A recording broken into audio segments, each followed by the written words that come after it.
오늘날 우리는 엄청난 영적 공격의 시대에 살고 있습니다. 우리가 인식하든 인식하지 못하든 사단은 계속해서 끊임없이 우리를 공격합니다. 여러분 마음 가운데 수많은 갈등들이 있을 거예요. 그 갈등들이 모두 다 영적 공격에서 오는 갈등들인 것이죠. 어디서 무엇으로 어떻게 공격하는가? 네, 대표적인 사단의 공격 무기는 이런 거예요. 첫 번째 돈, 두 번째 섹스, 세 번째 권력. 네, 수많은 기독교 학자들이 사단의 공격을 이렇게 세 가지로 분류합니다. 많은 사람들이 사단의 공격으로부터 자신은 상관없다라거나 아니면 자신은 이미 승리했다라고 이야기하면서 살아가지만 실상은 그렇지 않습니다. 수많은 사람들이, 정말로 많은 사람들이 사단의 공격에 무참하게 이미 패배했고 오늘도 패배하며 살아가고 있습니다. 제가 이야기한 돈, 섹스, 권력, 이 세 가지에서 완전히 자유한 사람이 과연 누가 있을까요? 아닌 것처럼 이야기하지만 사람들은 돈의 노예가 되어서 살아가기도 하고 성적 쾌락에 빠져 살아가기도 하며 권력을 잡으려고 자신의 양심을 팔며 살아가기도 합니다.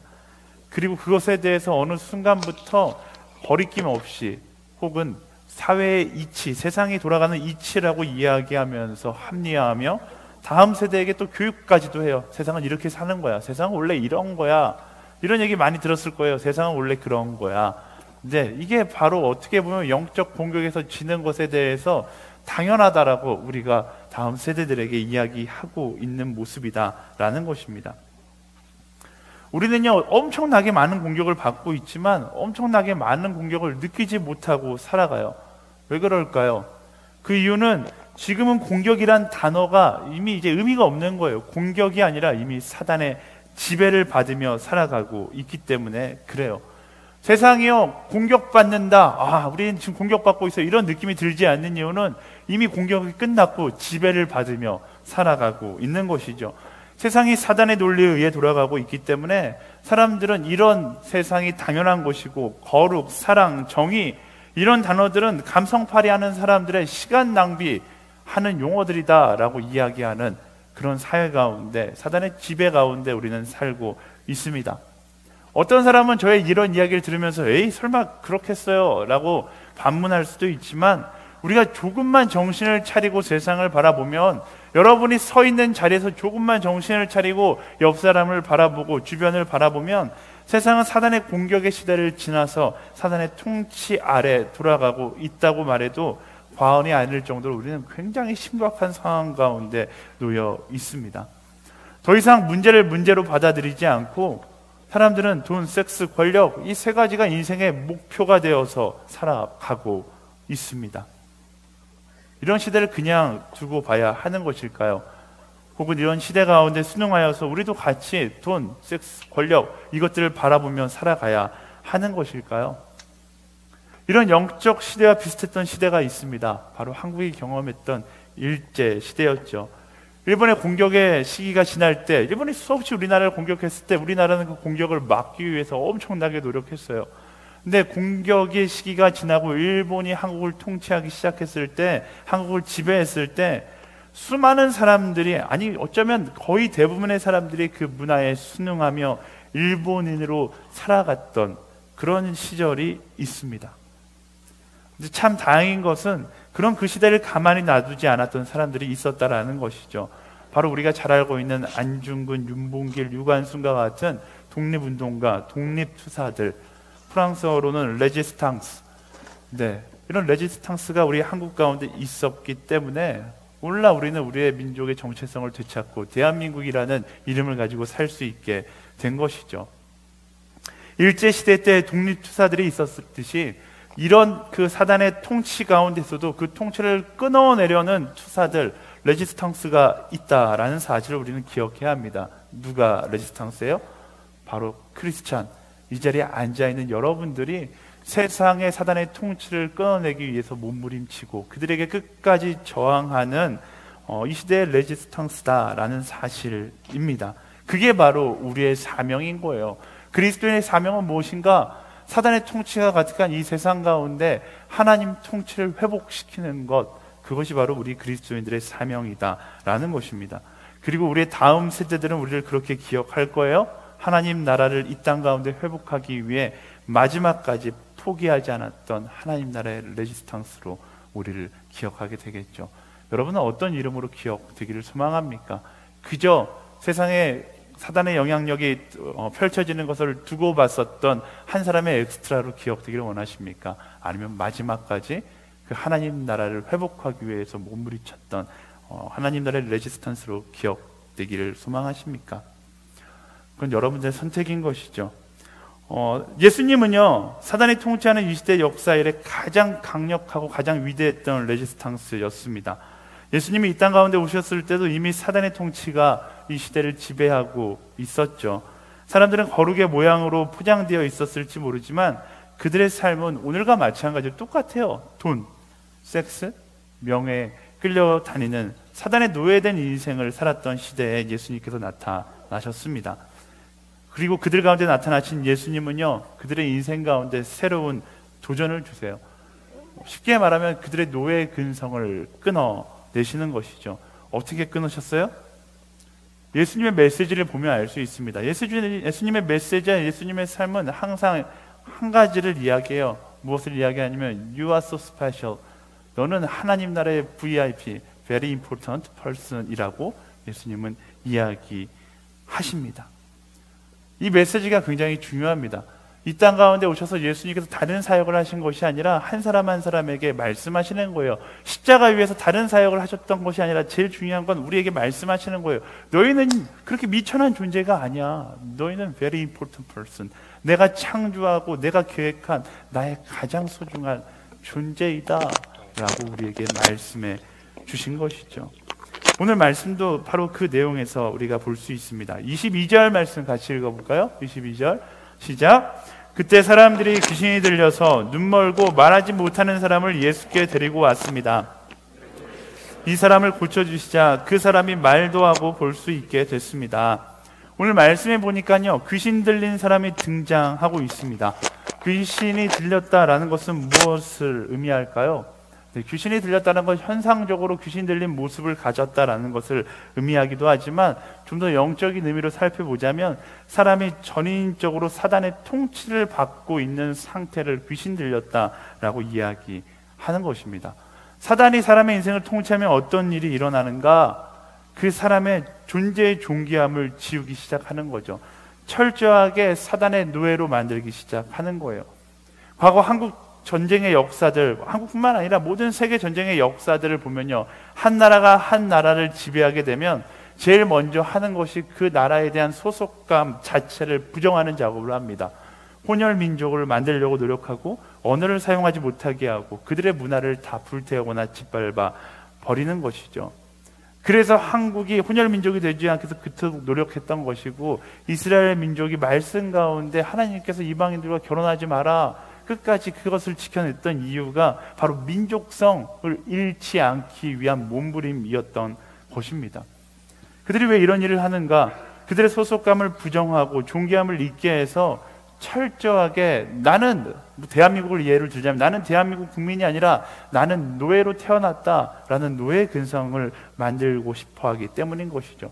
자신의 가치를 기억하면요, 내가 얼마나 존귀한 존재인지 기억하거나 내가 대한민국 국민이라는 사실을 기억만 해도 우리는 노예 근성에 빠지지 않게 됩니다. 근데 자신의 가치를 잊어버리게 되고 나의 이름을 잃어버리게 되고 나의 나라를 잃어버리게 되면 그때부터는 내일의 희망이 없는 노예 근성, 그저 오늘의 즐거움을 쫓아 살아가는 인생에 머물게 되는 것이죠. 이런 영적인 원리를 기초로 해서 만들어졌던 만화 영화가 있습니다. 바로 센가 치히로의 행방불명이라는 영화인데요. 이 영화 많이들 보셨을 거예요. 굉장히 좋아하는 영화죠. 굉장히 뉴에이지적인 영화지만 영적인 메시지는 굉장히 제가 볼 때는 성경적이에요. 어때요? 아빠, 엄마가 어느 마을에 들어가서 본능에 취해서 음식을 먹다가 자신의 이름을 잊어버리게 되고 돼지가 되어서 변하게 됩니다. 그리고 그 아빠 엄마를 찾기 위해서 가봤더니 그곳에는 이름을 잊어버린 수많은 사람들이 생물이 되어서 살아가고 있는 것이죠. 그 주인공은 마지막까지 자신의 이름을 잊지 않고 또 다른 사람의 이름을 찾아주면서 그 사람들이 회복된다라는 해피엔딩을 그린 만화입니다. 그런 거예요. 우리가 사단의 지배를 받는다는 건 나의 가치 존재를 잃어버린 채 사단이 이야기하는 대로 사단의 노예가 되어서 나를 잊어버리고 사단의 노예가 되어서 살아간다라는 것을 이야기합니다. 오늘 말씀 가운데 이야기하는 귀신 들렸다라는 것이 바로 그런 거예요. 돈, 명예, 권력 같은 세상의 쾌락에 취해서 자신의 존재를 잊어버리는 것, 사단의 노예가 되어버리는 것, 그것이 바로 귀신 들린 상태이다라는 것입니다. 그래서 귀신 들린 사람들을 보면 가장 큰 특징이 있어요. 자신의 가치를 기억하지 못한다라는 거예요. 그래서 그냥 본능적으로 행동해요. 또 매사에 부정적, 나는 안 된다, 매사에 부정적이고 자기를 학대하고 더 나아가 자기 생명조차 귀하게 여기지 않는 현상들이 귀신 들린 사람들에게 나타납니다. 근데 오늘 말씀해 보니까 귀신 들린 인생이 예수님께 나오자 예수님께서 그를 고쳐주세요. 어떻게 고치셨을까? 네, 간단하죠. 우린 예수님의 메시지를 항상 묵상하며 어떻게 고쳤는지 추측해 볼 수 있어요. 그 존재에 대한 존귀함을 깨닫게 하신 것이죠. 예수님을 만나는 순간 그 사람에게 말씀하시는 거예요. 너는 사단의 노예가 아니라 나의 사랑하는 아들이고 하나님의 자녀라는 그 존재를 기억하게 하신 것이죠. 요한복음 1장 12절 말씀, 그러나 그분을 영접하는 사람들, 예수 그리스도를 영접하는 사람들, 그분의 이름을 믿는 사람들에게는 하나님의 자녀가 될 권세를 주셨다. 예수님의 그 이름의 권세 앞에서 내가 하나님의 자녀라는 사실을 깨닫고, 내가 하나님의 자녀라는 사실을 깨닫는 그 순간 귀신은 떠나가고 사단은 떠나가고 그 마음 가운데 하나님께서 주신 참된 평안이 선포되기 시작하는 것이다 라는 겁니다. 예수 그리스도를 통해서 그동안 사단에게 철저하게 숨겨져 왔던 출생의 비밀이 선포되었다라는 거예요. 너는 원래 이런 사람이 아니야. 너는 원래 소중한 존재야. 하나님께서 정성을 다해 너를 창조했고 이 땅 가운데 너를 보내셨어. 그 출생의 비밀을 깨닫는 순간 얽매였던 내 영혼이 자유함을 얻게 되는 것입니다. 말씀을 묵상하면서 그런 생각이 들었어요. 말씀 가운데 귀신 들린 사람의 특징을 이렇게 이야기합니다. 눈 멀고 말하지 못하는 사람이다 라고 이야기합니다. 눈 멀고 말하지 못하는 사람. 근데 이 말씀을 묵상하면서 오늘 살아가는 많은 사람들의 모습을 묘사하는 것 같다라는 생각이 들었어요. 이 시대 가운데 진리가 선포되어도 진리를 듣지 못하고 진리를 보지도 못하고 말하지도 못하는 우리의 모습이 이런 귀신 들린 자의 모습이 아닌가라는 묵상이 들더라고요. 말씀은 무엇이라고 이야기합니까? 귀신 들린 자들에게 필요한 것이 있는데 그들에게 필요한 건 예수 그리스도의 권세의 선포가 필요한 거예요. 그 선포는 어떤 선포입니까? 예수 그리스도의 그 사랑의 선포가 귀신 들린 자들에게 필요하다라는 것입니다. 어쩌면 이 시대 가운데 너무나 많은 목표를 잃어버리고 사단의 노예가 되어 살아가는 사람들에게 선포되어야 될 메시지가 무엇이냐면 바로 예수 그리스도의 사랑의 메시지. 너는 그렇게 미천한 존재가 아니라 내가 창조한 나의 가장 사랑하는 아들이다 딸이다라는 메시지가 그들 가운데 선포되어져야 한다라는 것입니다. 여러분들 귀신 들렸다라고 이야기하는 사람들을 본 적 있으세요? 요즘은 그렇게 많이 보기가 어려운데 저는 어렸을 때 많이 봤어요. 저희 아버지가 목회자셨기 때문에 어렸을 때 이제 뭐 아버지 따라서 집회를 간다거나 이러면 귀신 들리는 사람들이 막 나타나요.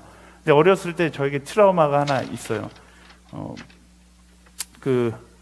한 목사님이 간증을 먼저 하셨는데 한 목사님이 이야기하실 때 자기가 귀신 들린 사람을 봐서 뭐 이렇게 막 가서 기도를 하려고 그래서 몸에 손을 댔더니 그 귀신 들린 사람이 막 뭐라고 하더니 그 목사님이 이 목사였더니 이 목사 네가 나한테 와서 기도한다고 내가 떠날 것 같아? 이렇게 이야기를 했다는 거예요.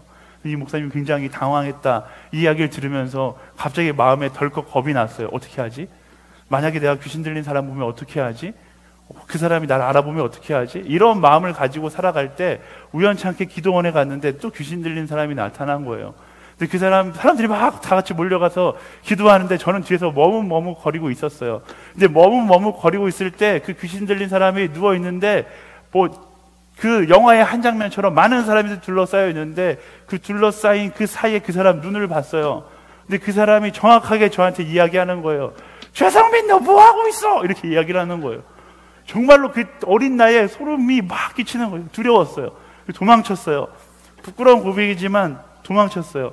그 뒤부터 제가 목회할 순간까지 항상 두려워하는 게 귀신 들린 사람을 만나면 어떻게 해야 하나, 이런 두려움이 제 안에 있었어요.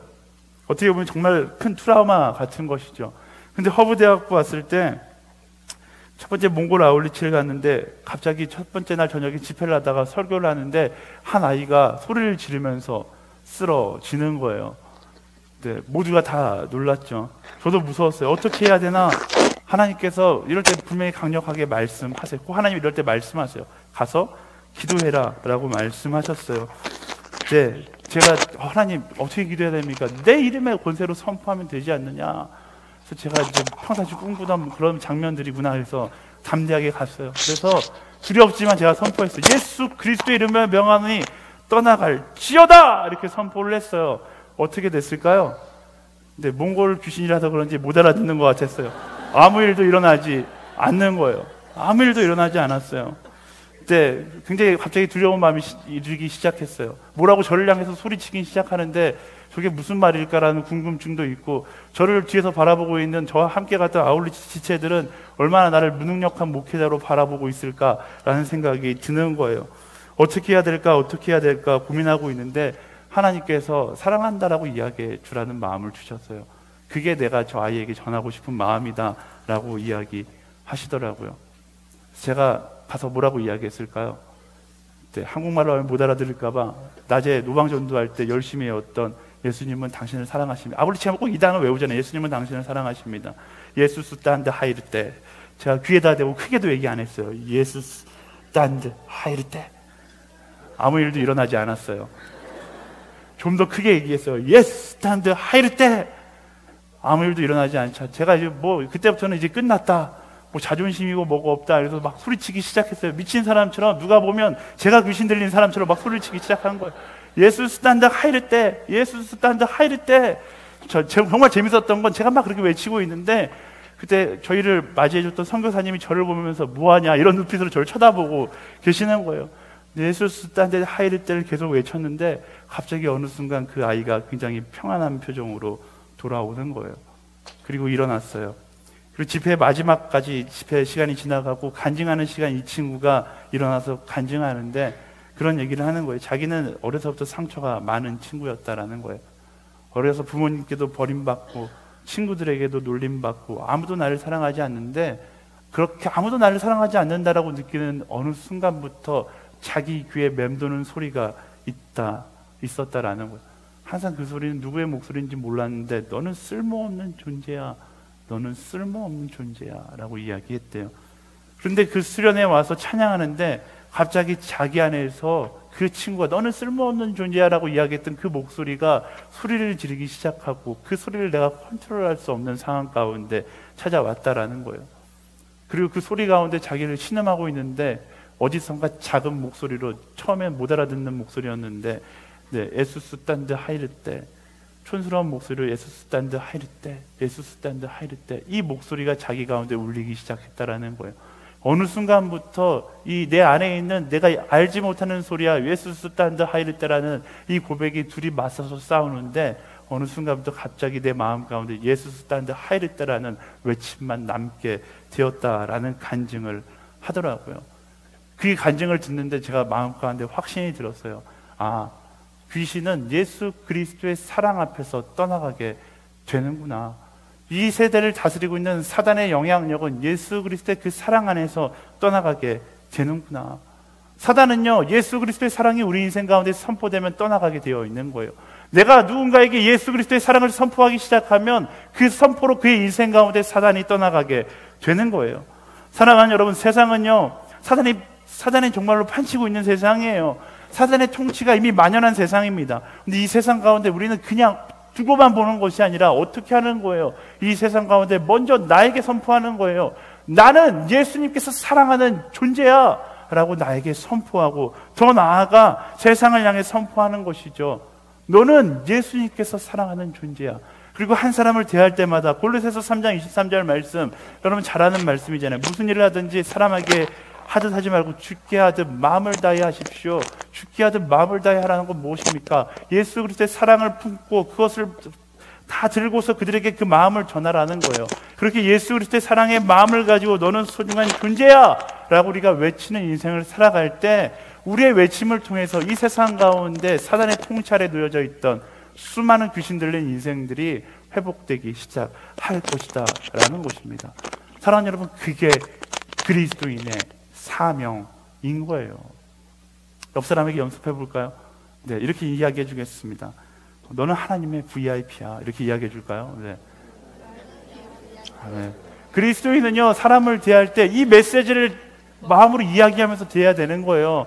이 사람을 대할 때 질투나 시기나 이 사람들 죽이고 싶은 이런 마음들, 분노의 마음으로 이 사람을 대하는 것이 아니라, 야, 이 사람이 하나님이 그토록 소중하게 여기는 보물과 같은 존재이구나. 그 마음을 품고 그 사람을 사랑하고 그 사람에게 말하고 그 사람을 품어줄 때, 그때 그 사람의 인생 가운데 놀라운 역사, 어떤 역사요? 마귀는 떠나가고 귀신은 떠나가고 예수 그리스도의 사랑이 가득 채워지는 놀라운 역사가 일어난다라는 것입니다. 그 사명을 다하는 그리스도인의 삶, 바로 예수 그리스도를 품은 저와 여러분들이 걸어가게 되기를 예수님의 이름으로 축원합니다. 그렇게요, 우리 그리스도인들은 예수님과의 동행을 통해서 사단의 통치에서 벗어나야 되고, 예수님과 동행의 선포를 통해서 세상 사람들이 사단의 통치 가운데 살지 못하도록 그들에게 그 구원의 메시지를 계속 선포해 줘야 합니다. 그런데요, 그게 잘 안 되는 사람들이 있어요. 그 사랑의 메시지가 내 마음 가운데 선포가 잘 안 되는 사람이 있어요. 누군가 이른바 사단과의 거래를 끊지 못하는 사람들이 그렇죠. 쉽게 말하면 사단의 수제자들이 끊지 못하는 거예요. 사단과의 너무나 깊숙한 거래를 해서 사단의 세계에서 헤어나오려고 하는데 안 되는 거예요. 헤어나올 수가 없어요. 왜? 사단으로부터 받은 게 너무 많은 거예요. 사단으로부터 누리게 된 것이 너무나 많은 거예요. 사단으로 안에서 살아갈 때, 사단의 통치를 받으며 살아갈 때 누렸던 쾌락이 너무나 크기 때문에 그 쾌락에서 벗어나지를 못하는 거예요. 마치 음란물에 중독된 청소년들이 벗어나지 못하는 것처럼 사단의 문화에 완전히 점령당해서 벗어나지 못하는 사람들이 있어요. 쉽게 예를 들면 일제시대 때 수많은 사람들이 해방됐을 때 너무나 좋아했어요. 해방된다는 소식이 들렸을 때 너무나 기뻐했을 거예요. 근데 기뻐하지 못하는 한국 사람들이 있었어요. 누구예요? 너무나 일본과 너무나 손잡고서 거기서 나의 부유함을 얻고 거기서 나의 명예를 얻고 거기서 나의 쾌락을 탐닉하던 사람들은 그 일본이 해방되어도 자유롭지 못한 거예요. 일본으로부터 해방돼도 자유롭지 못한 거예요. 여전히 마음이 불편하고 기뻐할 수 없었던 것이죠. 그런 인생을 살아가는 우리가 있어요. 그런 인생을 살아갔던 사람들이 또 말씀 가운데 등장합니다. 그게 바로 그 유명한 바리새인이에요. 바리새인이 누굽니까? 말씀을 가르치는 사람들이었어요. 성경 말씀, 구약을 사람들에게 가르치고 구약 말씀을 따라 살아가는 사람들, 율법으로만 치자면 저보다 어쩌면 대한민국에 있는 그 어떤 그리스도인보다 철저하게 율법을 따라 살아가는 사람들이 바로 바리새인이었어요. 근데 말씀을 가르치고 말씀을 따라 살아가는 사람들이라고 이야기했지만 여전히 사단의 통치가 계속되기를 바랬던 사람들이었던 것이죠. 종교 지도자였지만 어쩌면 그 시대 가운데 사단과 가장 친밀한 사람들이었어요. 이 사람들은 귀신이 떠나가는 장면을 보고서 어떤 반응을 보입니까? 23절부터 26절까지 말씀 함께 읽어보겠습니다. 23절에서 26절 시작. 모든 사람이 놀라며 말했습니다.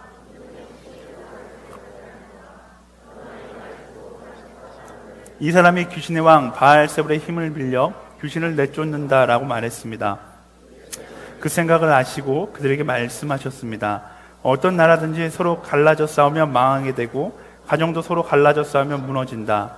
사탄이 사탄을 쫓아내면 사탄이 스스로 갈라져 싸우는 것인데 그렇다면 사탄의 나라가 어떻게 설 수 있겠느냐. 바리새인들은 사단과의 이별을 싫어하고 있습니다. 왜냐하면 사단과 함께 만들어 놓은 가치들을 내려놓으면 자신이 너무나 초라하기 때문에 그런 것이죠.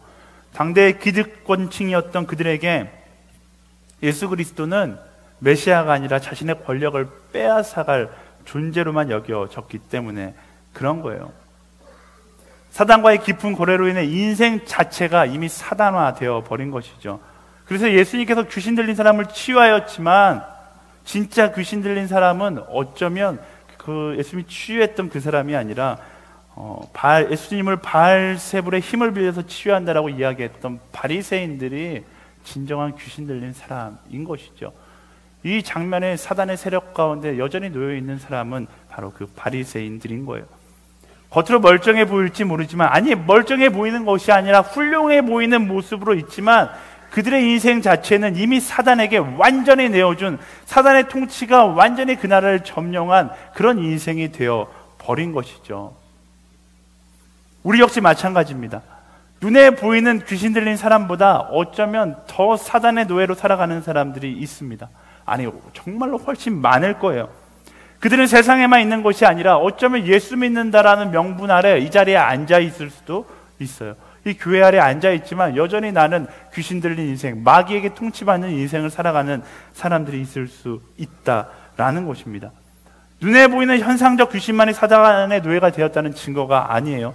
말했듯이 돈에 빠져 살아가는 사람, 섹스에 취해 살아가는 사람, 권력만을 의지하며 살아가는 사람, 욕심에 취해 살아가는 사람, 세상의 가치에 취해서 세상의 가치로 모든 것을 판단하며 살아가는 사람이 사단의 통치에 놓인 사람이고, 어쩌면 말씀에서 이야기하면 귀신 들린 인생일 수 있다라는 것입니다. 많은 사람들이 그것이 사단의 통치라는 것을 알고 깨달으면서도 사단과의 결별을 두려워하며 살아가는 거예요. 왜? 바리새인들처럼 그것을 떠나보내면 정말 나는 아무것도 아닌 존재가 될 것이라는 막연한 두려움 때문에 그런 것이죠. 사단이 건네준 돈, 섹스, 권력, 이것이 나의 존재를 증명해주는 모든 것이라고 생각하기 때문에, 이것이 나의 존재의 이유라고 생각하기 때문에 여전히 이것에 목매달라서 살아가는 것이죠. 지난주에도 이야기했듯이 우리의 기도 생활이 이런 것에만 집중되어 있다면 우리는 하나님의 통치 가운데 살아가는 사람들이 아니라 사단의 통치 가운데 살아가는 사람들일 수 있어요. 나의 기도 제목이 돈, 섹스, 권력에만 사로잡혀 있다면, 그것이 내 기도 제목이 영원한 골이라면 우리는 이곳에 앉아있지만 사단에게 통치받는 인생을 살고 있을 수 있다라는 거예요. 이 시대 그리스도인들에게 이 메시지는 너무나 중요한 메시지입니다. 왜? 너무나 많은 사람들이 세상 것들을 요구하며 하나님을 거기다 끌어다가 쓰는 거예요. 우리는요, 하나님을 끌고 다니는 인생이 아니라 기억해야 돼요. 우리는 하나님께 끌려가는 인생이 되어야 하는 것이죠. 하나님을 믿는다라는 믿음으로 모든 것이 사단으로부터 자유해졌다라고 착각하면 안 돼요. 하나님을 믿는다라는 믿음을 가지고 있으면서 하나님을 끌고 다니고 있다라면 우리는 사단의 위장술에 속고 살아가는 것이기 때문에 그래요. 나의 성공을 위해서 기도하는 것 물론 중요하죠. 하지만 그것보다 더 중요한 건 하나님의 통치 가운데 내가 거하고 있는가를 돌아볼 수 있어야 한다라는 것입니다. 사랑하는 여러분, 존재의 이유를요 세상에서 찾으려고 하면요 우리는 사단의 통치를 받을 수밖에 없어요. 존재의 이유는 말씀 가운데 하나님 안에서 찾아야 돼요. 연약한 모습, 아무것도 아닌 미천한 존재, 그 모습 그대로 주님 앞에 서고, 그 섰을 때 나를 여전히 사랑스럽다고, 나를 사랑한다라고 안아주는 그 하나님의 은혜를 경험할 때 우린 비로소 존재의 이유를 발견할 수 있게 되는 것이고, 그때 비로소 하나님의 통치 가운데 살아갈 수 있게 되는 것이죠. 그렇지 않다면 우리는 오늘의 바리새인의 삶을 살아가는 거예요. 와, 너 신앙 좋다, 훌륭하다, 예수 잘 믿네. 세상 사람들이 아무리 박수쳐도 여러분은 알걸요? 내가 바리새인인지 아니면 하나님의 통치 가운데 살아가고 있는 사람인지. 이야기하지 않아도 괜찮아요. 여러분 스스로에게 솔직하게 물어봐요. 나는 바리새인인가? 아니면 예수 그리스도의 통치를 온전히 받고 살아가는 사람인가? 바리새인들의 모습 속에 사단의 통치를 받는 사람들의 가장 큰 특징을 볼 수 있습니다. 예수님께서 귀신 들린 자를 고치자 바리새인들은 그가 바알세불의 힘을, 우상의 힘을 빌려 귀신을 내쫓는다고 이야기합니다. 뭘 봐서 귀신을, 바알세불의 그 힘을 빌려서, 내가 바알세불의 이름을 명하노니 떠나가, 이렇게 하신 것도 아닌데 뭘 봐서 바알세불의 힘을 빌려서 귀신을 쫓는다라고 이야기하는 걸까요? 답부터 정해놓은 거죠. 뭐든지 자기중심적으로 자기 이익을 합리화하고 있는 모습이 바로 바리새인들이 갖고 있는 사단의 통치를 받는 사람들의 특징이다라는 것입니다. 나는 틀리지 않는다라는 거예요. 나는 언제나 정답 가운데 살아간다. 그래서 나는 언제나 이득을 봐야 되고, 나는 언제나 권력을 누려야 되며, 나는 세상 사람보다 많은 것을 가져야 된다라고 이야기하는 것이 바리새인의 특징이고 사단에 통치받는 사람들의 삶의 특징이다라는 것입니다. 여전히 나의 욕심을 주장하고 있고 여전히 나의 것을 챙기기 위해서 오직 그것을 위해 살아가고 있더라면, 예수 믿는다는 삶을 살아가도 우리의 삶은 사단의 통치 가운데 있을 수밖에 없다라는 거예요. 여러분들의 삶의 중심은 무엇입니까? 여러분들의 삶의 기준은 뭐예요? 돈이에요? 권력이에요? 성적 쾌락입니까? 세상의 쾌락입니까? 나의 욕심입니까? 이런 부정적인 것들이 여러분의 삶을 이끌어가는 원동력이라면 여러분의 인생의 주인은 예수 그리스도가 아니라 바로 사단이라는 사실을 기억해야 하는 것입니다. 우리 인생의 원동력 뭐예요? Like Jesus, 예수 그리스도인 것이죠. 우리의 삶의 중심이 예수 그리스도가 되기를 축복합니다. 그래서요, 세상의 욕심, 나의 이익을 위해, 바리새인들은 언제나 나의 이익이 선택의 기준이었어요. 내가 어떻게 하면 내가 더 이익 받을 수 있을까? 예수 그리스도가 나타나니까 내 이익을 빼앗길 것 같아. 그러니까 어떻게 한 거예요? 예수 그리스도를 부정한 거예요. 근데 그리스도인은 어떤 사람이에요? 내 인생의 기준이 예수 그리스도가 되어서 나의 욕심을 포기하더라도 like Jesus, 예수님께서 기뻐하시는 선택이라면, 하나님께서 기뻐하시는 선택이라면, 말씀이 기뻐한다라고 이야기하는 선택이라면 그 길을 선택할 수 있는 예수 중심의 삶을 살아갈 수 있어야 하는 것이죠. 여러분, 착각하면 안 되는 것이, 예수님의 말씀을 보면요, 예수님은요 중간 지대를 이야기하신 적이 단 한 번도 없어요. 회색 지대로 살아가라고 말씀하신 적이 단 한 번도 없어요. 누가 죄인이, 얼만큼 죄를 지어야지 죄인입니까? 근데 죄를 지으면 그 순간 죄인인 거예요. 예수 그리스도를 떠나는 그 순간부터가 죄인 거예요. 사단의 통치가 내 인생 가운데 조금이라도 들어온다면 그것이 죄인 것이죠. 예수 그리스도의 통치를 떠나는 순간 우리는 사단의 통치를 받게 되어 있어요. 중간지대는 없어요. 잠깐 쉬었다 가겠습니다. 예수님 열심히 있다가 잠깐 쉬었다 가겠습니다. 주님 한 3년만 내 마음대로 살아보고 그리고 다시 주님 곁에 가겠습니다. 거기서 말하는 내 마음대로 살아본다라는 것을 중간지대라고 생각하는 사람들이 있는데요, 그리스도인에겐 중간지대란 없어요. 내 마음대로 살겠다고 이야기한 순간 우리는 사단의 통치 가운데 사는 인생을 선택하게 되는 거예요. 어떤 편에 서시겠습니까? 예수 그리스도의 편에 서길 원한다라면 사단의 통치를 끊어낼 수 있어야 하는 거예요. 그리고 그것을 그리워하지 않고 예수 그리스도를 따라 살아갈 수 있는 그런 우리가 되어야 하는 것이죠. 28절부터 30절까지 말씀 읽어보겠습니다. 28절에서 30절 시작. 쫓아낸다면 하나님 나라가 이미 너희에게 온 것이다. 사람이 먼저 힘센 사람을 묶어놓지 않고서 어떻게 그 사람의 집에 들어가 물건을 훔칠 수 있겠느냐. 묶어놓은 후에야 그 집을 털 수 있을 것이다. 나와 함께하지 않는 사람은 나를 반대하는 사람이고 나와 함께 모으지 않는 사람은 흩어버리는 사람이다. 아멘. 말씀을 이야기합니다. 예수 그리스도 안에서 사단을 쫓아내고 하나님 나라에 거하라고 이야기하고 있어요. 그러기 위해서 무엇을 하라고 이야기합니까? 29절 말씀을 보니까 힘센 사람을 묶어놓지 않고서는 그 사람 집에 들어갈 수가 없다라고 이야기해요. 사단을 약한 사람이라고 이야기하지 않습니다. 힘센 사람이라고 이야기해요. 힘센 존재. 근데 그 힘센 존재를 완전히 억압하지 않고서는 온전한 하나님 나라를 경험할 수 없다라고 말씀은 이야기하고 있는 거예요. 그러니까 어중간에 그냥 애매하게 이 정도면 됐어 이렇게 접어놓고서 주님 이제 내가 주님 따를게요 이렇게 해서는 우리가 하나님의 통치권 안으로 들어갈 수 없다라는 것을 이야기하고 있는 거예요. 예수님 편에 서길 원한다라면 사단의 흔적들을 다 지우고 이제 그들과 동맹이 아니라 그들과 적이 되는 것을 선포하는 거예요. 하나님의 편에 선다, 예수 그리스도의 통치 가운데 들어간다라는 것은 사단과 평행길을 걸어간다는 것이 아니라 사단과 적대되는 인생을 살아가겠다라고 선포하는 것이죠. 에베소서 4장 7절 8절 말씀은 이렇게 이야기합니다. 다 같이 읽어보겠습니다. 시작. 그러므로 하나님께 복종하고 마귀를 대적하십시오. 그러면 마귀가 여러분을 피할 것입니다. 하나님을 가까이 하십시오. 그러면 하나님께서 여러분에게 가까이 오실 것입니다. 죄인들이여 손을 깨끗이 하십시오. 두 마음을 품은 사람들이여 마음을 정결하게 하십시오. 이야기했듯이 하나님과 사단은 같은 곳을 바라보지 않습니다. 하나님과 사단의 사이는 그렇게 로맨틱한 사이가 아니에요.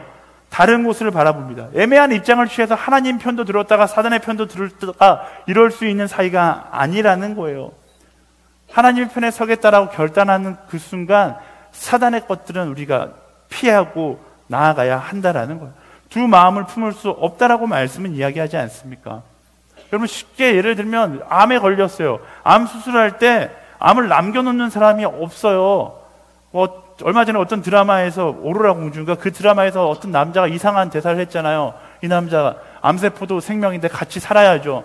말도 안 되는 거잖아요. 의사 선생님한테 선생님, 제 암세포를 저는 너무나 사랑하거든요. 한 30%만 남겨주고, 아니, 한 2%, 3%만 남겨주고 잘라주시면 안 될까요? 이렇게 부탁하는 사람은 아무도 없다라는 거예요. 잘라내야 하는 거예요. 그냥 잘라내는 것이 아니라 완전히 잘라내는 사람이 되어야 한다라는 것이죠. 사단의 영역도 마찬가지예요. 온전히, 완전히 제거해야 돼요. 완전히 제거하고 그 자리에 하나님의 말씀을 채우고 하나님과 가까이 하는 삶을 채워 나아가라고. 하나님으로 충만한 삶. 충만은 뭐예요? 가득 차서 넘치는 게 충만이잖아요. 사단이 들어올 수 없을 만큼 그 자리를 잘라내고 그 자리를 하나님의 은혜로 충만하게 채우는 것, 그것이 우리에게 필요한 모습이다라는 것입니다. 사랑하는 여러분, 하나님을 가까이 하는 삶을 살아가게 되기를 축복합니다. 애매하게 살지 마세요. 하나님께서 기뻐하시지 않는 것들을 버리십시오. 그냥 버리는 게 아니라 뿌리 뽑는 거예요. 뿌리 뽑는 건 괴로워요. 괴로운 건 당연한 거예요. 세상의 것들, 세상의 가치들, 세상의 쾌락들, 그런 것들을 뿌리 뽑는 건 너무나 괴로운 거예요. 얼마 전에 제 청년부 교육자 중에 한 명이 발에 티눈이 난 거예요.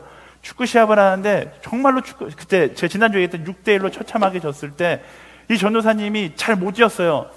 그러니까 자꾸만 저는 바리새인 같은 마음이 들어서 저에게 패배의 원인이 있다는 것을 인정하고 싶지 않아서 왜 전도사님 안 뛰냐고 막 이렇게 이야기했더니 전도사님 발에 티눈이 난 거예요. 티눈을 자기가 빼려고 노력하는데 잘 안 빠진다는 거예요. 그리고 그날도 저한테 와서 목사님 거의 다 뺐어요. 이제 거의 다 뺐어요. 제가 티눈에 대해서 반 전문가거든요. 왜? 티눈가 어렸을 때 중학교 때 한 6년 동안 동고동락했어요. 제 왼쪽 발 새끼 발가락쯤에 티눈이 나갔고 거의 뼈에까지 침투할 정도로 아주 심각한 티눈이었어요. 저도 티눈 뽑으려고 엄청 노력해봤거든요. 저는 한 100번은 저 스스로 뽑아보려고 했었어요. 뽑고 거의 다 뽑았다 생각하고서 놔두면 다시 자라는 거예요. 계속 다시 자라요. 나중에 병원에 찾아갔어요. 의사 선생님이 엄청 웃는 거예요. 거의 다 뽑으면 안 돼요. 완전히 뽑아버려야 돼요. 그러더니 제 발을 붙잡더니 커다란 메스를 가지고 발에다 구멍을 내기 시작하는 거예요. 엄청 큰 구멍을 냈는데 딱 뽑았는데 피가 막 철철 나는 거예요. 그래서 저는 다 뽑았다라고 생각했거든요. 의사 선생님이 말해요. 거의 다 뽑았어요. 근데 여기서 그만두면 안 돼요. 이러더니 다시 더 조그만 메스를 갖고 오더니 더 구멍을 파는 거예요. 정말 뼈가 보일 때까지 구멍을 판 다음에 다 뽑아내니까 제 몸에 있는, 거짓말을 좀 보태서 몸에 있는 절반의 피가 다 그 발끝으로 나오는 것 같았어요. 그리고서 그걸 꼬매고서 의사 선생님이 이야기하는 거예요. 다 뽑았습니다. 이제 재발하지 않을 거예요. 그렇게 저는 6년 동안의 동거를 끝냈거든요. 제가 그래서 똑같이 전도사님한테 이야기 줬어요. 전도사님 거의 다 뽑으면 안 돼요. 완전히 그냥 다 뽑아버려야 돼요. 그래서 전도사님이 그날 밤에 집에 가서, 이분은 정말 독한 사람이에요. 집에 가서 뽑았대요. 사모님 옆에서 보면서 와, 거의 다 빠진 것 같아. 근데 아직도 무언가 뿌리처럼 보이는 무언가가 있다라는 거예요. 고통을 먹고 그것마저 뽑아버렸다고 그 다음 주에 저한테 와서 아주 떳떳하게 이야기하는 거예요. 제가 왜 지저분한 얘기를 계속 하고 있냐라면 우리 인생이 그렇게 사단의 영역들을 제거해 나갈 수 있어야 한다라는 거예요. 어중간하게 애매하게 이 정도 하면 됐지, 이게 아니라 완전히 다 제거해 낼 수 있어야 한다라는 것입니다. 내 삶 가운데 하나님께서 기뻐하시지 않는 행동들, 생각들, 태도들, 분노의 감정, 질투의 생각, 탐욕, 음란, 욕심, 이런 것들을 내 마음 가운데 들어오지 못하도록 완전히 제거해 버려야 되는 거예요. 내 삶의 기준으로 이만하면 됐어가 아니라 누구의 기준으로?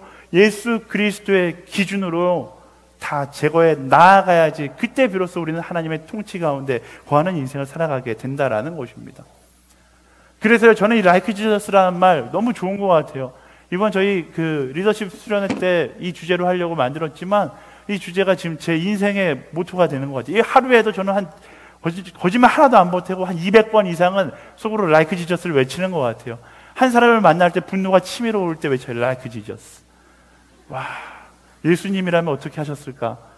예수님이라 라이크 지저스 했겠지. 예전에는 교회에서도 막 이렇게 막 분쟁이 있어요. 이 창고를 우리가 쓰겠다, 저 창고를 우리가 쓰겠다, 막 분쟁을 하고 있는데 예수님께서 제 마음 가운데 또 라이크 지저스, 예수님이랑 어떻게 하셨을까? 제가 양보하겠습니다. 이렇게 양보하는 거예요. 이준희 전사님이랑 이준희 전사님한테 막 분노가 차올라요. 막 내가 잔소리 해야 되겠다, 막 이러다가 라이크 지저스, 사랑합니다 전사님, 이렇게 되는 거죠.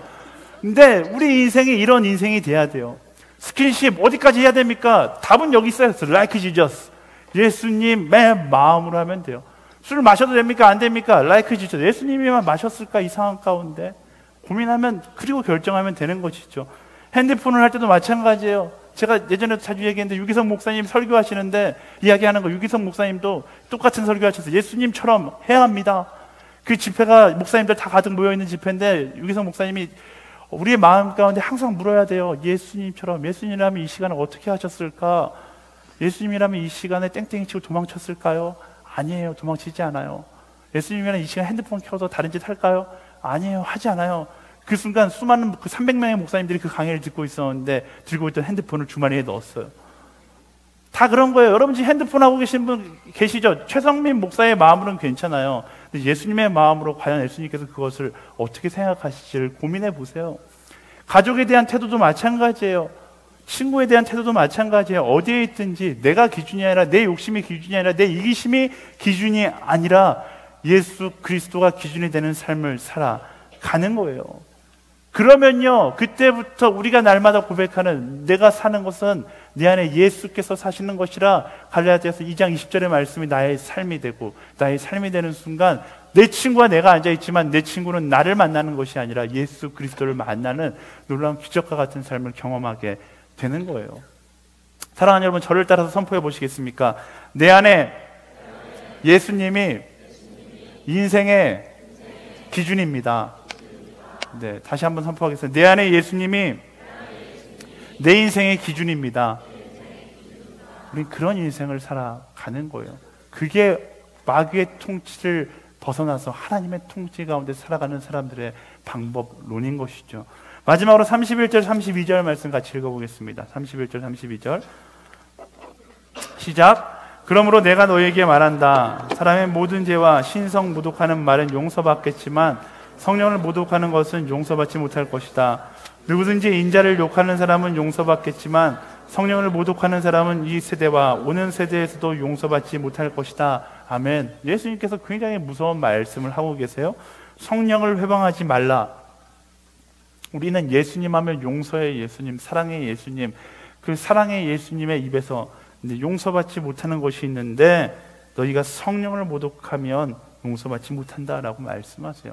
왜 이렇게까지 단호하게 말씀하실까? 그것은 그 사람이 용서받지 못할 죄를 지었다라는 것이 아니라 그 사람 스스로가 용서받지 않겠다라고 선택한다라는 것을 말씀하고 계시는 것이죠. 성령께서 주시는 마음을 부정하면 구원의 선물을 스스로 걷어차버리는 것이기 때문에 그래요. 바리새인들의 마음 가운데 성령께서 주시는 마음이 있었을 것입니다. 그토록 메시아를 기다렸기 때문에 예수 그리스도를 보고서 그들의 마음에도 누군가의 외침처럼 저분이 진짜 예수 그리스도이신가 라는 성령의 감동이 있었을 거예요. 그런데 그들은 성령의 목소리를 듣지 않고 성령의 감동을 보지 않고 자신의 충동과 자신의 욕심을 선택합니다. 그것이 바로 성령을 회방한 것이죠. 뭐예요? 그것이 바로 구원의 기회를 걷어차 버리는 거예요. 성령을 회방한다는 것은 성령님의 역사를 무시하고 나 스스로 구원받지 않겠다라고 선택하는 것과 같습니다. 사랑하는 여러분, 사단은요 본능에 충실하라고 이야기합니다. 하지만 그리스도인은 본능이 아니라 성령에 충만한 사람이 되어야 하는 것입니다. 제가 자주 이야기하자면 기도할 때도 마찬가지예요. 사단은 끊임없이 기도할 때도 너의 본능에 충실해라고 이야기해요. 성령은 반대 이야기해요. 너의 감동에 충실해. 하나님께서 주시는 마음에 충실해봐 라고 이야기해요. 성령께서 주시는 마음의 감동에 충실한 사람한테는 성령의 역사들이 나타나요. 누군가는 눈물을 흘리면서 기도하고 누군가는 마음의 뜨거움을 갖기 시작합니다. 나의 본능과 나의 본성에 충실한 사람은 어떻게 돼요?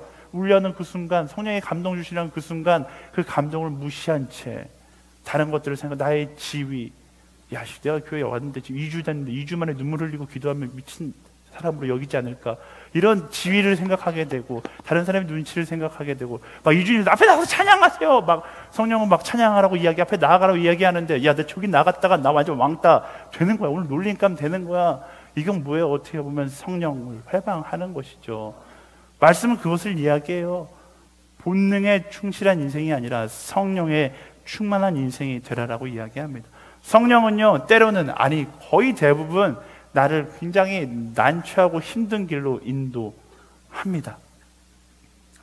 성령의 역사가 눈물 흘리고, 너무 자주 이야기해서 지겹겠지만 눈물 흘릴 때 그냥 안 흘리잖아요. 눈물, 콧물 뭐 이렇게 저도 예전에 사진 찍는데 저도 막 멋있게 이렇게 하고 있는 사진 찍히고 싶은데, 성령이 충만하면 멋있는 포즈가 안 나와요.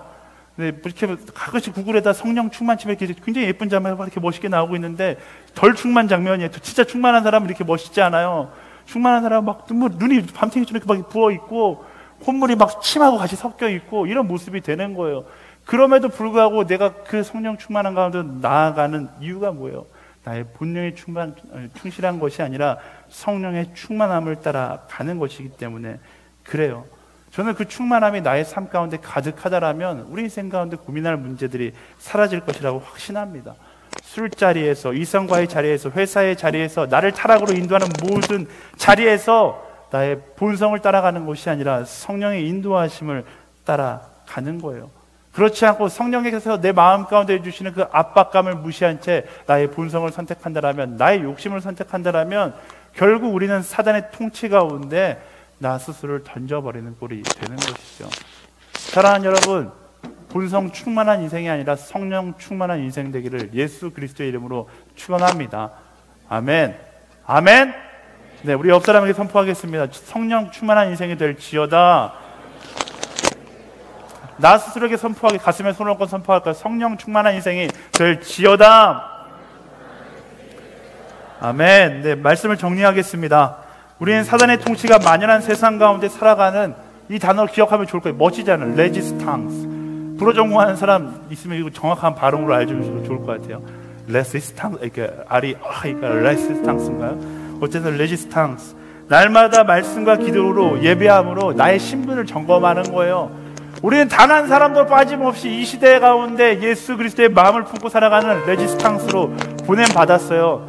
기억상실증에 걸려서 기억하지 못하고 사단의 뜻에 따라 살아가고 있는 것이죠. 아침에 일어나서 말씀을 펼쳐들고 뭐 하는 거예요? 나의 신분을 확인하는 거예요. 집에서 나의 신분을 확인하고, 홀리스타 와서 나의 신분을 확인하고, 아, 나는 레지스탕스였어.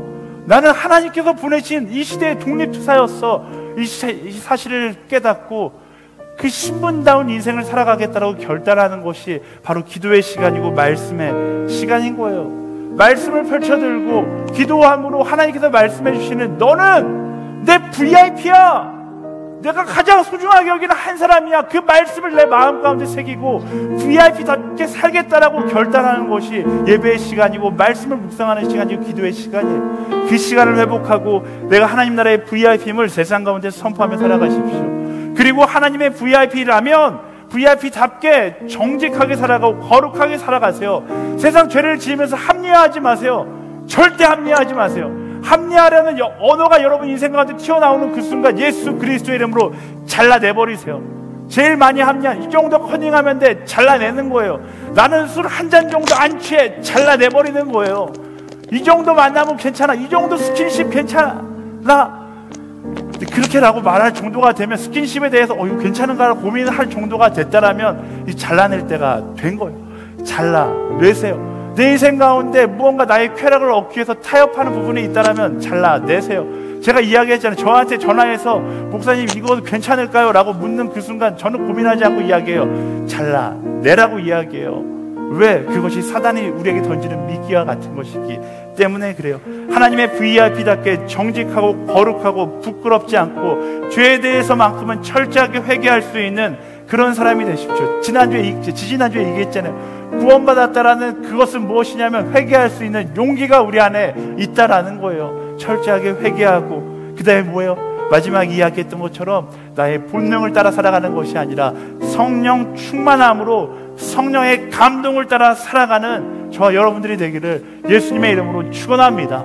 아멘. 아멘. 오늘 설교를 어떻게 마치면 좋을까 고민하다가 오늘 아침 1부 예배 때 이상준 목사님 설교 듣는데 이상준 목사님이 저와는 다르게 언어의 은사가 굉장히 있으세요. 정말 멋진 말씀을 하셨어요. 그리스도인은 본능의 충동에 따라, 본성의 충동에 따라 살아가는 사람이 아니라 성령의 감동에 따라 살아가는 사람이라는 거예요. 사랑하는 여러분, 인생의 충동에 따라 살아가는 것이 아니라 성령의 감동을 따라 살아가는 사람이 되기를 예수 그리스도의 이름으로 축원합니다. 아멘. 아멘. 우리가 그 감동을 따라 살아갈 때, 성령의 인도하심을 따라갈 때 우리가 바로 이 시대 가운데 하나님의 통치는 하나님 나라에서만 경험하는 것이 아니에요. 오늘 나의 삶 가운데 경험하는 거예요. 오늘 나의 삶을 통치하시고 나의 삶을 인도하시는 그 하나님의 놀라운 은혜를 경험하게 될 것입니다. 우리 함께 찬양하며 나아갈 텐데요, 나의 인생을 만지시는 그 성령 하나님을 고백하며 내가 그 성령 충만하고 주님 나아가겠습니다. 내 마음 가운데 있는 본성의 충동들 다 내려놓고 그 성령 충만함으로 like Jesus, 예수님의 그 기준으로 살아가는 인생이 되겠습니다. 그렇게 결단하며 나아가게 되기를 소망합니다. 그렇게 결단하기 소망하는 사람들, 우리 스스로 용기를 내서 자리에서 일어나서 함께 찬양하며 나갔으면 좋겠습니다. 주님, 성령의 감동을 따라 살아가겠습니다. 성령님 내게 임하소서. 성령 충만함으로 주님 나아가게 하여 주십시오. 우리 함께 고백하며 나아갈까요? 무한 시절 지날 때, 깊은 한숨 내쉴 때, 그런 풍경 보시며 안심하는 분이네. 그와 같이 너희를 버려두지 않으리. 내가 너희와 영원히 함께하리라. 억눌린 자 갇힌 자, 억눌린 자 갇힌 자, 자유함이 없는 자, 자유함이 없는 자, 피난처가 되시는 성령, 그 성령님이 우리와 함께 계십니다. 참 자유는요, 나의 본능 가운데 있는 것이 아니라 주님의 영이 임재하는 곳에 있습니다. 나의 마음 가운데 참 자유가 있습니다. 진리의 영이신 성령님, 지금 이 시간 우리 가운데 임하소서. 성령이 오셨네, 성령이 오셨네, 내 주에 보내신 성령이 오셨네. 우리 인생 가운데 신이 찾아오셔서 그 나라에 하늘을 소망하며 성령이 오셨네. 성령이 오셨네, 성령이 오셨네, 내 주에 보내신 성령이 오셨네. 우리 인생 가운데 신이 찾아오셔서 그 나라 부르게 하시네. 성령이 오셨네. 성령이 오셨네,